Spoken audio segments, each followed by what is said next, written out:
लगा था। और आपने देखा कर्मचारी ओल्ड पेंशन स्कीम के लिए गए, कर्मचारियों पे लाठीचार्ज, आशा वर्कर आंगनवाड़ी करनाल में आई उन पे लाठीचार्ज, गरीब की सारी स्कीम बंद हो गई। 100 गज के प्लॉट की स्कीम हो, मकान की स्कीम हो, राशन कार्ड पे जो हमारे समय तेल चीनी दाल मिलती थी बंद कर दिया 10 साल तक।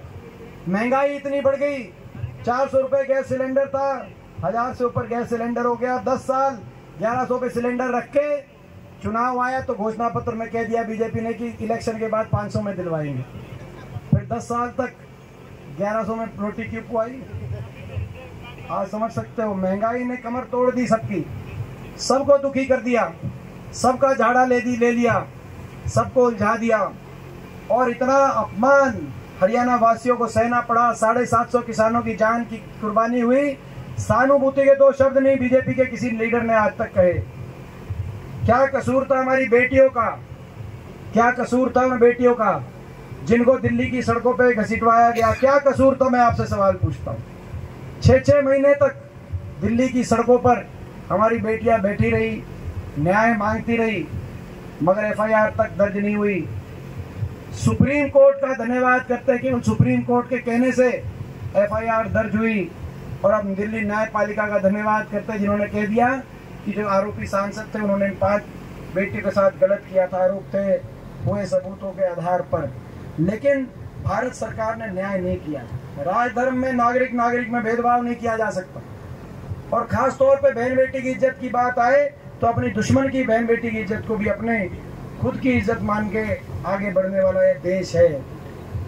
इतना घोर अन्याय केवल इसलिए क्योंकि आपके प्रति सहानुभूति या कोई भाव, दया का भाव नहीं था इनके, केवल आपके प्रति एक घृणा का भाव था।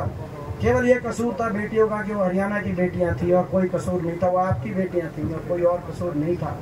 और अब जब फैसले की घड़ी आए तो आप फैसला वोट की चोट से जो इतना अन्याय हुआ, अगर उसका जवाब नहीं दोगे तो इतिहास आपको और हमको माफ नहीं करेगा। आज मैं गढ़सिना गांव में कहने के लिए आया हूँ। तो भाई आज ये फैसला आपको करना है। आपने देखा 10 साल हरियाणा कितना बट्टा बिठा दिया। 10 साल में इनके अन्याय से छिक लिया, कसर बाकी रह रही है नहीं? बताओ या नहीं बताओ, छिक लिया कसर बाकी रह रही है? भाई कौन कौन छिक लिया है? भाई हाथ आके बताओ भाई, कौन कौन छिक लिया बीजेपी से? तो भाई ये क्योंकि कई बार लम्हे गलतियां करते हैं और सदियां भुगतती हैं। मेरी बात को समझना, समझ गए कि नहीं समझ गए मेरी बात को?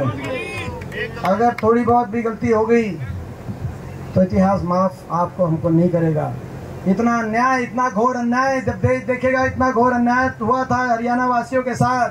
कहीं बाबा साहब भीमराव अम्बेडकर जी के संविधान की हत्या हो रही थी तो कहीं 750 किसानों की कुर्बानी ली जा रही थी, कहीं बेटियों को घसीटा जा रहा था, तो कहीं गरीब पे दुखों का पहाड़, महंगाई और बेरोजगारी का पहाड़ टूट रहा था। इतना अन्याय, इतनी नजरअंदाज हरियाणा के साथ इतना जब अन्याय हुआ तो हरियाणा वासियों ने क्या जवाब दिया, ये पूरा देश देखेगा जब 8 तारीख का नतीजा आए और घरौंडा से आपका फैसला आए।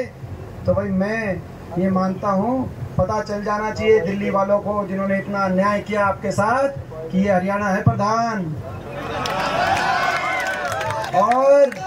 और भाई गढ़सिना गांव तो नंबर 1 पे रहना चाहिए, पूरे प्रदेश में पूरे नंबर 1 पे रहना चाहिए। रहना चाहिए कि नहीं रहना चाहिए?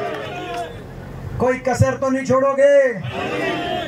और भाई मैं ये भी कहना चाहता हूँ, ये जो वोट पड़ेगी आपकी गढ़सिना गांव की, ये वोट एक विधायक तो देगी भाई वीरेंद्र यहाँ से जीत के जाएंगे, लेकिन यहाँ से आप सीधा हुड्डा साहब को मुख्यमंत्री बनाने के लिए वोट दोगे। मैं ये भी आपको कहना चाहता हूँ।